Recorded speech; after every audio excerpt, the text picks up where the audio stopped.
60년대 재벌 가운데 하나였던 모그룹 전 회장 부부가 장남을 상대로 접근 금지 가처분 신청을 서울지방법원에 낸 적이 있습니다. 전 회장 B 씨는 셋째 아들에게 재산의 일부를 물려주려고 하자 큰 아들이 우리 부부에게 폭언을 일삼고 협박해서 신변의 위협을 느꼈다고 그렇게 이야기를 했습니다. 장남이 우리 부부에게 100m 이상 또 전화를 하지 못하도록 해달라고 요청을 한 것입니다. B 씨는 신청서에서 경영일선에서 물러나면서 재산의 대부분을 장남에게 물려줬다고 밝히고 있습니다. 그런데 재산이 별로 없는 셋째 아들에게 건물 한 채를 물려주려고 하자 장남이 그것마저 빼앗으려고 협박하고 있다고 이야기를 하고 있습니다. B 씨는 장남이 자신의 뜻대로 되지 않자 내 인감 도장을 가져가서 변호사를 선임한 뒤에 동생에게 주려고 한 건물을 차지하려고 소송까지 벌이고 있다고 말을 했습니다. 지금은 장남과 떨어져 살고 있지만은 함께 살고 있을 때에는 엽총을 가지고 협박한 적도 있다고 이야기를 했습니다. 얼마 전에는 의사를 데려다가 강제로 진단받게 한 것을 보아서 피한전 후견으로 몰아붙이려고 한 것 같다라고 그렇게 말을 했습니다. 피한정 후견이라고 하는 것은 질병, 장애, 노령 또 그 밖의 사유로 인하여서 사물을 처리할 수 없다는 판단이 되어지면은 후견인을 세우는 것을 말하고 있는 것입니다. 아버지의 유산을 대부분 다 물려받아서 충분히 가지고 있음에도 불구하고 더 가지기 위해서 자녀라고 하면은 부모에게 해서는 안 될 짓을 하고 추태를 보이고 있는 것입니다. 지나친 욕심은 죄를 짓게 만든다라고 하는 것을 보여주는 사례라고 할 수가 있습니다. 오늘 본문에도 탐심이 가득한 사람을 소개하고 있습니다. 어떤 사람이 예수님께 찾아와서 선생님, 우리 형에게 명하여서 유산을 나와 나누게 해달라고 부탁을 했습니다. 부모가 죽으면서 많은 재산을 남겼는데 그 유산 문제로 인하여서 형제와 갈등을 겪고 있는 것입니다. 구약의 율법에 의하면은 부모가 유산을 남겼을 때에 장남이 3분의 1을 가지게 되어 있고 그 나머지 3분의 1은 나머지 자녀들이 갖게 되어 이렇게 명시되어 있습니다. 본문에 나오는 사람이 자신이 받아야 할 3분의 1을 받지 못해서 그런 건지 아니면은 형보다 유산을 더 많이 받고 싶어서 그런지는 알 수가 없습니다. 하여간 유산 문제는 어느 가정이든지 다툼의 원인이 되는 것 같습니다. 형제지간의 우애가 좋다가도 유산 문제는 어느 가정이든지 분배하는 과정 속에서 다툼이 일어나서 형제지간의 원수지간으로 그렇게 지내는 사람들을 종종 보아왔습니다. 유대인들은 살면서 모든 겪고 있는 문제들을 랍비와 상의를 했습니다.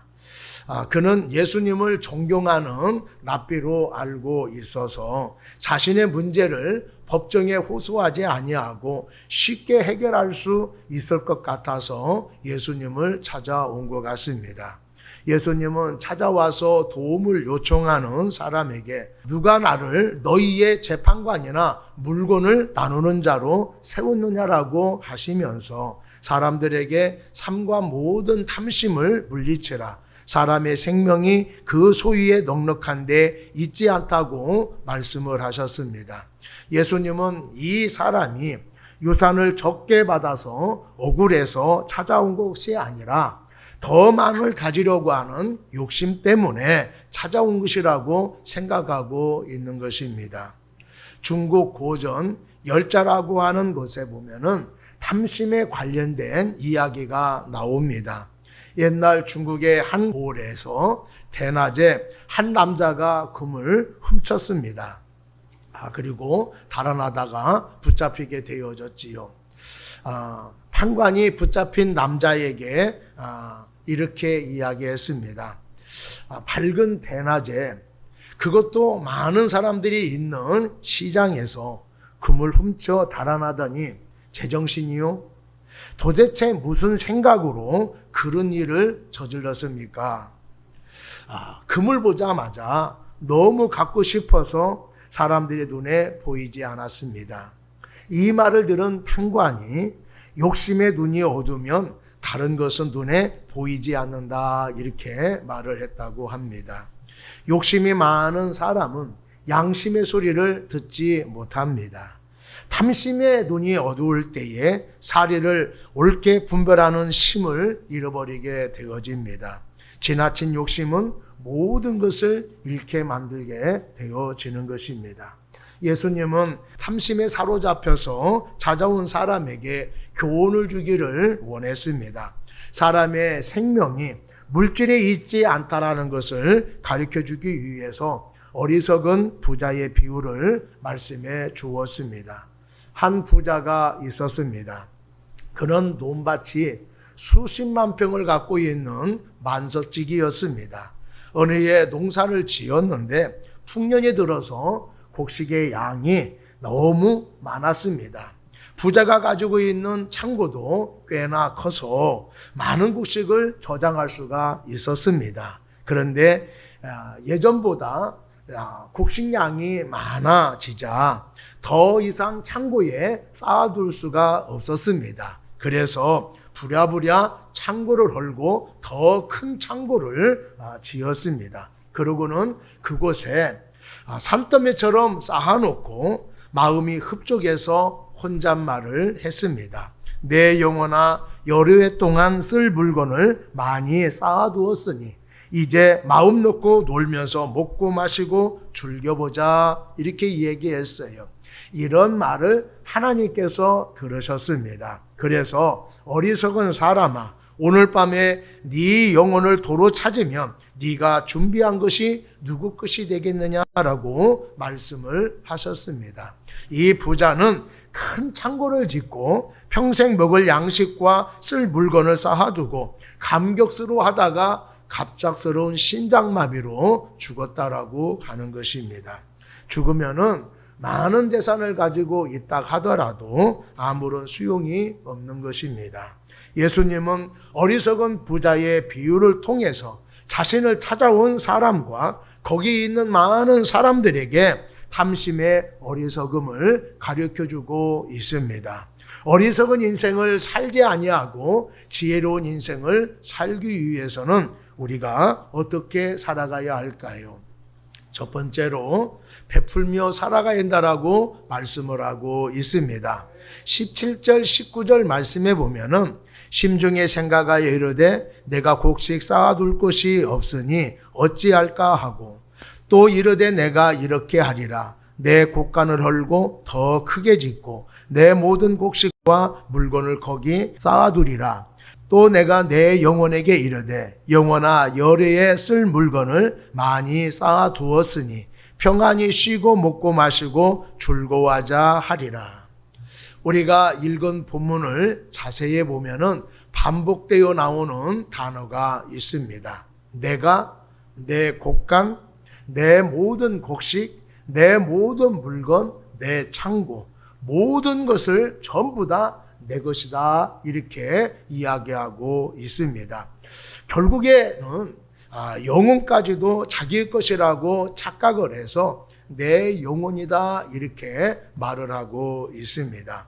이 부자는 오직 자기만의 행복을 추구하는 철저한 이기주의라고 하는 것을 말씀해 주고 있습니다.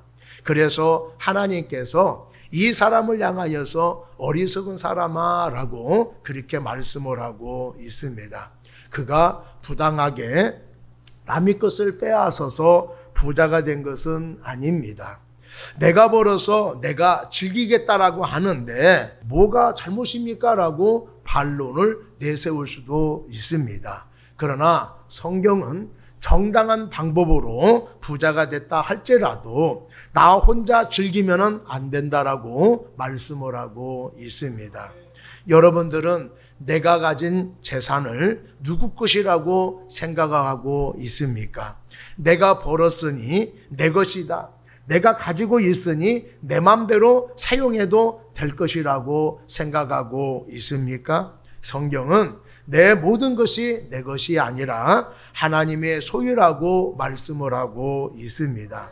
하나님께서는 우리의 모든 것에 대해서 소유권을 주장할 수가 있습니다. 하나님이 이 세상의 주인이시고 또 나를 구원하기 위해서 예수님을 희생했기 때문에 너는 내 것이다라고 말씀을 하고 있습니다. 또 주신 자도 여호와시요 거두신이도 여호와시라고 말씀을 하고 있습니다. 그래서 하나님이 요구하시면은 아무것도 거부할 수가 없는 것입니다. 우리가 예수님을 믿는다라고 고백을 하는 것은 예수님을 나의 삶의 왕으로 주인으로 섬기겠다라고 하는 뜻입니다. 그렇기 때문에 지금 내가 내 물건을 사용한다 하더라도 내 것이 아니라 하나님의 것임을 인정할 수 있는 우리 모두가 되기를 바랍니다. 그렇지 않을 때에 내가 예수를 믿는다고 하면서도 자기가 삶의 주인인 것처럼 살아가게 되어지는 것입니다. 곡식과 재물이 창고에 쌓아둘 수 없을 정도로 많다고 하면은 이것을 어떻게 의미 있게 사용할까 생각을 해봐야 됩니다. 많은 곡식을 수확하기 위해서 얼마나 많은 사람들이 수고를 했겠습니까? 또 큰 부를 이루는 데 있어서 많은 사람들의 도움이 있었을 것입니다. 그렇다면은 그들과 함께 나눌 생각을 해야 되고 혹시 가난한 사람이 없는가라고 하는 것을 살펴봐야 할 것입니다. 우리는 무엇을 조금 가지고 있을 때에 하나님 앞에 이웃 앞에 책임 있는 의식을 가질 수 있는 우리 모두가 되기를 바랍니다. 나 혼자 잘 먹고 잘 쓰라고 더 주신 것이 아니라 나누며 섬기라고 주신 줄로 믿습니다. 주신 재물을 바른 곳에 사용하지 않으면 근심이 되어집니다. 하나님께서 맡겨주신 것은 책임이 있습니다. 그 책임을 다하지 않을 때에 하나님으로부터 책망이 따른다라고 하는 것을 기억을 해야 됩니다. 돈만 보면은 어쩔 줄 모르고 좋아하는 구두쇠가 있었습니다. 이 사람은 돈을 벌 줄만 알지 쓸 줄을 모릅니다. 쓴다라고 하는 것은 그동안에 벌었던 돈을 모아서 금덩어리를 사는 것으로 쓰는 거예요. 그리고 금을 사가지고 이 금덩어리를 쳐다보는 그 재미로 행복을 만끽하면서 사는 사람입니다. 금덩이를 쳐다보자 혹시라도 도둑놈이 와서 이것을 훔쳐가면 어떻게 할까 걱정이 되어서 땅에 금덩어리를 묻어 두었습니다. 그랬는데 어느 날 도둑이 그 묻어놓은 금덩어리를 다 훔쳐가고 말았습니다. 금덩어리를 잃어버린 이 구두쇠가 걱정이 되고 또 큰 한숨을 쉬게 되어졌어요. 그럴 때 친구가 찾아와서 위로해 주었습니다. 이복의 친구, 이미 지나간 일인데 잊어버리게 그러자 구두쇠가 모르는 소리 하지 말게 내가 이것을 모으기 위해서 먹고 싶은 거 안 먹고 입고 싶은 거 안 입고 내가 모은 것인데 어떻게 내가 잊을 수가 있겠는가 이렇게 이야기를 했습니다. 그러자 친구가 이렇게 충고를 합니다. 그렇게 억울하면은 금덩어리 대신 돌덩이를 묻어놓게. 아니 이복에 무슨 말을 그렇게 하나? 이렇게 이야기하니까 어차피 사용하지 않을 물건인데 금덩어리나 돌덩어리나 똑같지 않는가 이렇게 이야기를 했다고 합니다. 여러분, 사용하지 않는 재물은 더 이상 재물이 아닙니다. 근심덩어리요, 사람을 교만하게 만들고 타락하게 만들 뿐인 것입니다. 지금 우리는 나눔의 빗장을 활짝 열고 있습니까? 아니면은 탐심의 창고를 더 키우고 있습니까? 하나님이 주신 재물, 자신만을 위해서 사용하지 말고 하나님의 뜻에 맞게 사용할 수 있는 우리 모두가 되기를 바랍니다. 우리가 가진 것으로 이웃을에게 베풀며 살아갈 수 있는 우리 모두가 되기를 축복합니다. 두 번째로 탐심을 물리쳐라 라고 말씀을 하고 있습니다. 이 부자의 머릿속에는 온통 물질에만 관심을 갖고 있습니다. 그래서 더 많은 것을 차지하기 위해서 더 큰 창고를 지었습니다. 우리가 인생을 살아가는 데 있어서 필요한 것이 무엇이라고 생각을 하십니까? 모든 사람들이 다 물질이라고 말을 할 것입니다. 우리가 살아가는 데 있어서 먹어야 되고 또 입어야 되고 살 집도 필요합니다. 물질이 우리의 삶에 윤택함을 주고 또 사람과 교제하는 데 있어서 많은 도움이 되어 주는 것은 사실입니다. 그러나 물질이 인생의 전부가 아니라고 하는 것을 우리가 기억을 해야 됩니다. 물질이 목적이 되면은 안 됩니다. 물질은 수단이 되어야 합니다. 여러분, 배가 뜨려면은 물이 꼭 있어야 됩니다. 그런데 이 물이 배 안에 들어오게 되어지면은 배가 침몰해서 결국에는요, 물이 배를 삼키게 되어지는 거예요. 이와 마찬가지로 우리가 인생을 살아가는 데 있어서 물질이 필요합니다. 그런데 지나치게 물질에 욕심이 되어지면은 그 물질이 나를 삼켜버릴 수 있다라고 하는 것을 기억하시기를 바랍니다. 지나치게 물질이 많으면은 그 물질로 인하여서 우리 인생이 망가질 수가 있는 것입니다. 사람들은 돈이 권력이다, 돈이 정이다, 돈으로 못할 것이 없다, 돈 있으면은 행복하게 살 수가 있다라고 생각을 많이 합니다. 이것은 우리 시대가 물질주의요 황금 만능 시대에 살고 있다라고 하는 증거가 되어지는 것입니다. 여러분, 돈이 사람을 행복하게 만들고 돈이면 무엇든지 할 수 있다라고 말하는 것은 사탄의 속임수입니다. 그런데 의외로 많은 사람들이 그 거짓말에 속아서 어리석게 살아가고 있습니다. 우리가 살아가기 위해서 돈이 필요하지만은 돈으로 해결될 수 있는 것은 그리 많지 않다라는 것을 우리가 기억을 해야 됩니다. 진짜 귀한 것은 돈으로 살 수가 없어요. 돈으로 살 수 있는 것과 돈으로 살 수 없는 것을 비교한 글이 있습니다. 한번 들어보시기를 바랍니다. 돈으로 침대는 살 수 있지만은 단잠을 살 수는 없습니다. 돈으로 좋은 집은 살 수 있지만은 행복한 가정은 살 수가 없습니다. 돈으로 옷은 살 수 있지만은 건강은 살 수는 없습니다. 돈으로 음식은 살 수 있지만은 식욕은 살 수가 없습니다. 돈으로 쾌락은 살 수가 있지만은 평안은 살 수가 없습니다. 돈으로 종교는 살 수 있지만은 구원은 살 수가 없습니다. 돈으로 어디든지 여행할 수 있는 비행기표는 살 수 있어도 천국에 가는 표는 살 수는 없습니다. 우리는 돈보다 더 소중한 것이 있다라고 하는 것을 알아야 할 것입니다. 예수님께서 부자에게 향하여서 삶과 모든 탐심을 물리치라, 사람의 생명이 그 소위에 넉넉한 데 있지 아니하리라 라고 말씀을 하셨습니다. 여기 탐심이라고 하는 것은 지나친 욕심을 말하고 있습니다. 경제적으로 나아졌는데 분쟁이나 다툼이 더 심화되고 있다고 한다라면은 거기에는 분명히 이기심이 자리 잡고 있을 것입니다. 모든 분쟁과 갈등의 원인이 되어지는 것은 자기밖에 모르는 이기심이 가지고 있기 때문에 비롯됐다 해도 과언이 아닌 것입니다. 지나치게 자기 중심적이거나 또 지나친 욕심을 부리게 되어지면은요, 남이 보이지 않게 되어집니다. 남을 배려하는 마음이 없지요. 그러면 분쟁과 갈등이 생기게 되어지는 것입니다.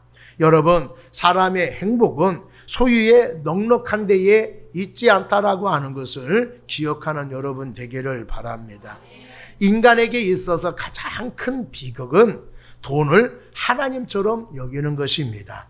돈을 하나님보다 더 사랑하는 것을 우리가 경계해야 될 줄로 믿습니다. 물질이 많이 가지고 있고 자기밖에 모르는 사람이 하나님을 믿겠습니까? 하나님을 사랑하겠습니까? 이 부자는 하나님을 찾지도 아니었고 예배 드리지도 않았습니다. 말씀도 얹고 기도도 한 일이 없습니다.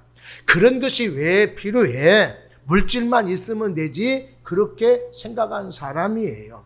현대인들이 갖고 있는 생각과 조금도 다르지 않습니다. 우리도 하나님보다 물질을 더 좋아하는 것을 경계해야 할 것입니다. 하나님보다 물질을 더 사랑하는 것을 일만하게 뿌리라고 말씀을 하고 있습니다. 우리는 돈밖에 모르는 어리석은 사람이 되지 말고 하나님께서 맡겨주신 물질을 바르게 사용할 수 있는 우리 모두가 되기를 바랍니다. 가수 김장훈 씨는 기부 천사로 알려져 있습니다. 그는 9년 동안에 30억이 넘는 돈을 사회에 기부했다라고 보도가 되면서 많은 사람들을 감동케 했습니다.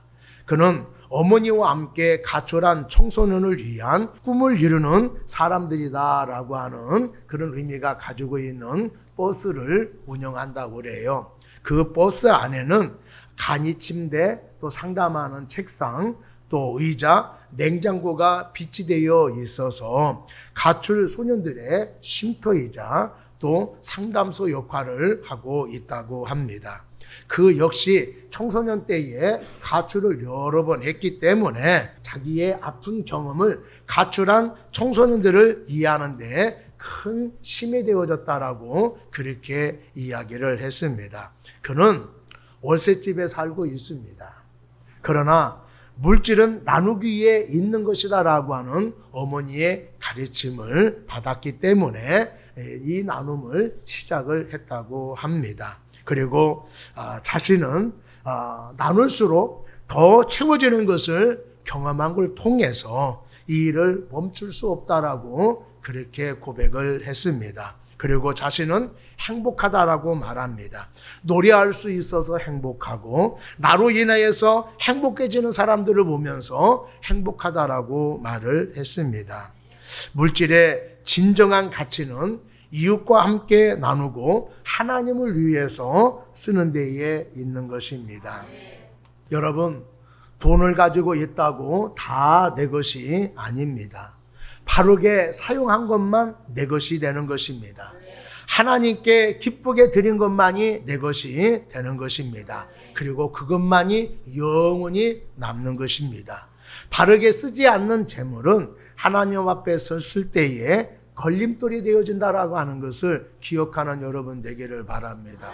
전도서 5장 15절 말씀에 보면은 그가 모태에서 벌거벗고 나왔은즉 그가 나온 대로 돌아가고 수고하여 얻은 것을 아무것도 자기 손에 가지고 가지 못하리니라고 말씀을 하고 있습니다. 세상에 태어날 때에 모든 사람들이 주목을 주고 태어납니다. 그런데 이 세상을 떠날 때에는 손을 펴고 간다고 합니다. 아무것도 가지고 가지 않는다라고 하는 것이지요. 여러분, 우리가 빼앗기고 가느냐 또 남기고 가느냐 그 차이예요. 오늘 본문에 나오는 부자는 그 많은 것을 창고에 저장해 두었지만은 한 푼도 쓰지 못하고 다 빼앗겼습니다. 하나님께서 맡겨주신 것, 하나님을 위해 다 쓰고 가는 여러분 되기를 바랍니다. 재능도 은사도 다 쓰고 가는 여러분 되기를 바랍니다. 가난한 이웃을 위해서, 어려움을 당하고 있는 이웃을 위해서 사용할 수 있는 우리 모두가 되기를 바랍니다. 세 번째로 죽음에 대하여 생각해야 된다라고 말씀을 하고 있습니다. 이 어리석은 부자는 자신의 죽음에 대해서 단 한 번도 생각해 본 적이 없습니다. 오로지 이 세상에서 잘 먹고 잘 마시며 즐기는 것만 생각을 했던 사람입니다. 생명의 주관자가 되시는 하나님께서 오늘이라도 내 영혼을 데려갈 수 있다라는 것을 꿈에도 생각하지 못했습니다.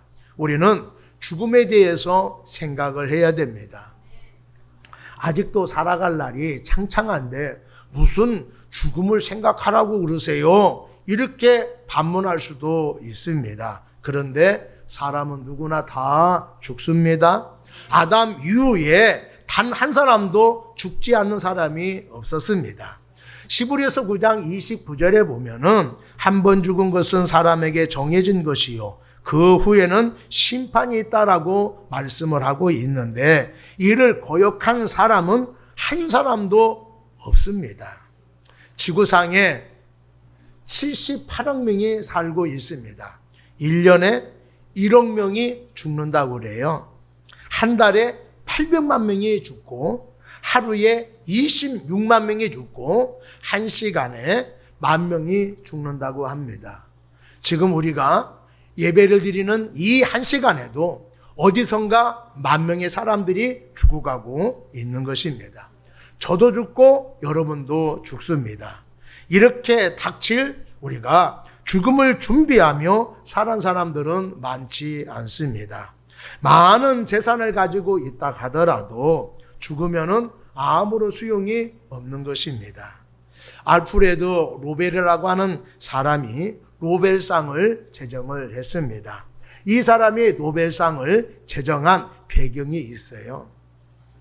이 사람의 동생이 죽었는데 신문사에서 잘못 알고 알프레드 노벨이 죽었다라고 신문을 냈습니다. 언론이 일제히 이 사람의 삶을 평가를 했습니다. 알프레드 노벨은 스웨덴의 화학자였습니다. 이 사람이 다이나마이트를 발견해서 이걸 통해서 많은 부를 얻을 수가 있었습니다. 그래서 이 사람에 대해서 부정적으로 평가하는 것을 보았습니다. 사람들이 자기 자신에 대해서 혹평하는 것을 좋지 않게 평가하는 것을 보고 충격을 받았습니다. 그래서 자신의 삶을 뉘우치고 900만 달러를 사회에 환원을 했습니다. 그러고 난 다음에 인류에 공헌한 사람들, 사회에 공헌한 사람들을 이제 선택을 해서 그 사람들에게 노벨상을 주었던 것입니다. 만약 저와 여러분들이 사망기사가 나온다고 한다면 내 인생은 어떤 평가를 받을까요? 또 하나님께서 나를 어떻게 평가를 할까요?